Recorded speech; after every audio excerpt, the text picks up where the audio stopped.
मैं आपका बहुत बहुत आभारी हूँ। धन्यवाद। जय हिंद।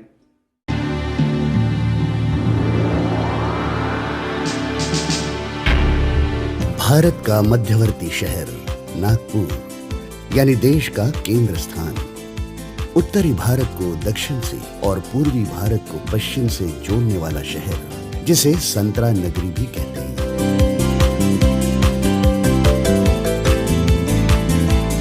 इसकी देश के सबसे हरे भरे और साफ सुथरे शहरों में गिनती होती है।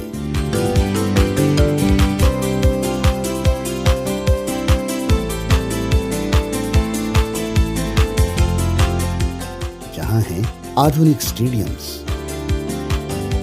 खूबसूरत उद्यान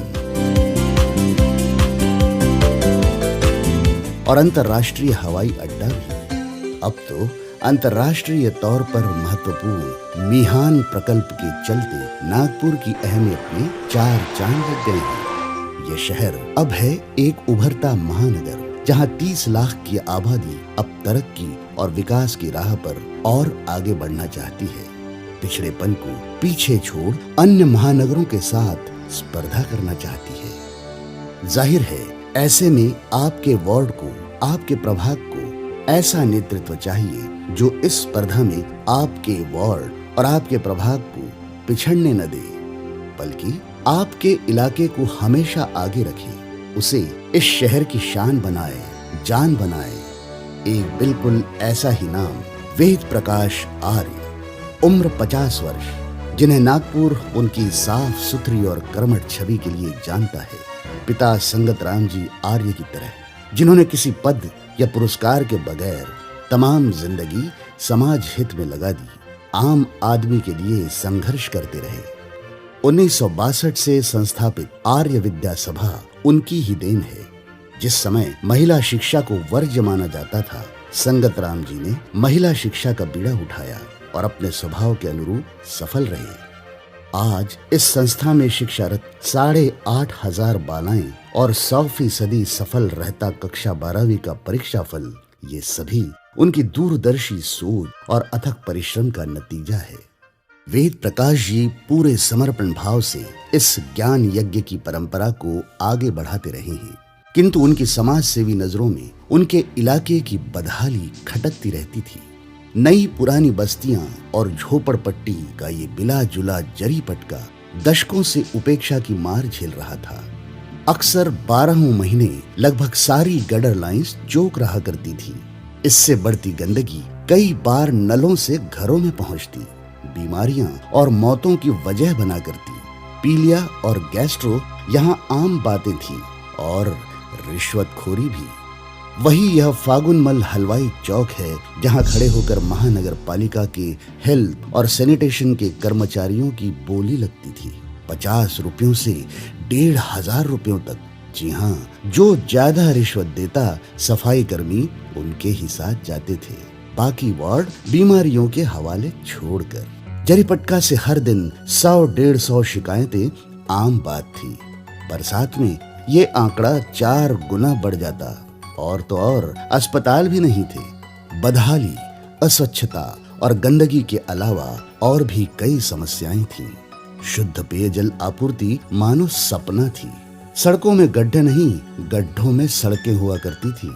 वैसे भी सड़कें कम ही थी, जो थी उन पर स्ट्रीट लाइट्स भी कम ही हुआ करते थे। यहाँ अंधेरों में मच्छर और अपराध साथ साथ पलते थे। जरीपटका क्रिमिनल वार्ड कहलाया जाने लगा था। यहाँ के किसी भी नागरिक के लिए यह हकीकत चिंता और दुख का कारण थी। सन 2002 प्रभाग पद्धति पर महानगर पालिका चुनाव हुए। वेद प्रकाश आर्य दोगुने से ज्यादा मतों से नगर सेवक बने। एक नई शुरुआत हुई। वेद प्रकाश जी ने सबसे पहले गटर लाइन और अस्वच्छता की शिकायतों पर ध्यान दिया। जाहिर है, कर्मचारी नाराज हो गए, मोर्चा निकाला, झूठे आरोप किए। आयुक्त थे टी चंद्रशेखर। इस कर्मठ अधिकारी ने उनकी एक न चलने दी। सफाई कर्मचारियों को अपने काम पर ध्यान देना ही पड़ा। काम चोरी, रिश्वतखोरी बंद हुई और गंदगी भी। नलों से गंदा पानी आने की वजह थी पाइपलाइन के साथ गटर लाइन का गुजरना।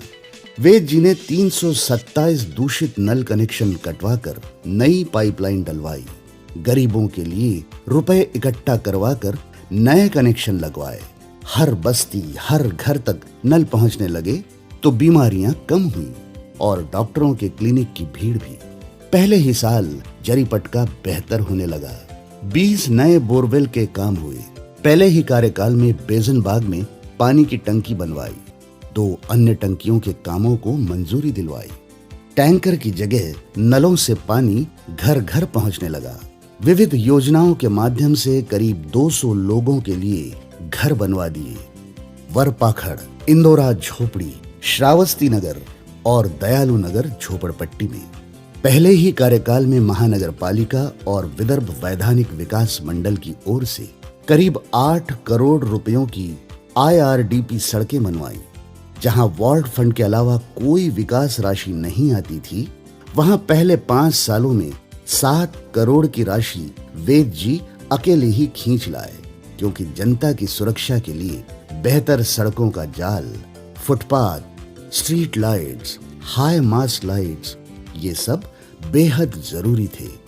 करीब 1.5 करोड़ रुपयों की लागत से सड़कों के बीच रुकावट बने खंभों का स्थानांतरण किया और भूमिगत केबल बिछाने का कार्य करवाया।